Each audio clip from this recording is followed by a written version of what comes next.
गोंडगाव नदी पात्रातून अवैध वाळू वाहतूक करणारा टिप्पर पाथरी पोलिसांनी केला जप्त। पाथरी पोलिसांची धडक कारवाई। चोरटी मार्गाने अवैध वाळू वाहतूक करणाऱ्यांचे दणाणले धाबे। पाथरी तालुक्यातील गोंडगाव नदीपात्रातून अवैधरित्या वाळू उपसा करून वाहतूक करणारा एक टिप्पर पाथरी पोलिसांनी धडक कारवाई करत केला जप्त।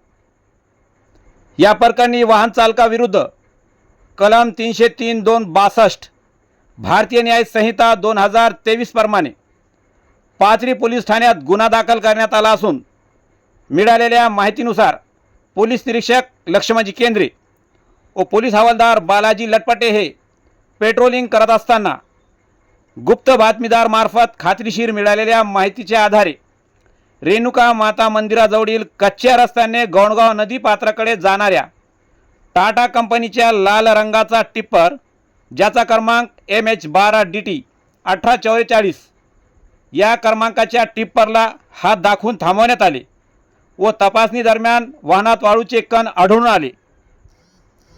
पोलीस हवालदार बालाजी लटपटे यांच्या चौकशी दरम्यान चालकाने आपले नाव लक्ष्मण आसाराम चिंचाने, वय 27 वर्षे, व्यवसाय चालक मालक, राहणार माळीवाडा तालुका पाथरी असे सांगितले। त्याच्याकडे वाळू वाहतुकी संदर्भातील कोणताही अधिकृत परवाना अथवा कागदपत्रे नसल्याचे स्पष्ट झाले।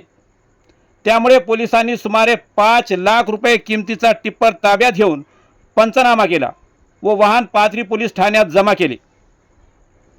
या प्रकरणी आरोपीविरुद्ध संबंधित कायद्यान्वये गुन्हा दाखल करण्यात आला असून पुढील तपास पोलीस निरीक्षक लक्ष्मणजी केंद्रे यांच्या मार्गदर्शनाखाली पोलीस कर्मचारी करीत आहेत। पाथरी पोलीस स्टेशनचे पोलीस निरीक्षक लक्ष्मणजी केंद्रे हे वाळू माफिया विरोधात सातत्याने कडक कारवाई करत असून त्यांच्या या धडाकेबाज कारवाईमुळे अवैध वाळू वाहतूक करणाऱ्यांचे चांगलाच वाचक निर्माण होत असून चोरटी मार्गाने अवैध वाळू वाहतूक करणाऱ्यांचे दणाणले धाबे। आपण पाहतात SKF न्यूज। सलमान सय्यद सोबत पाथरी।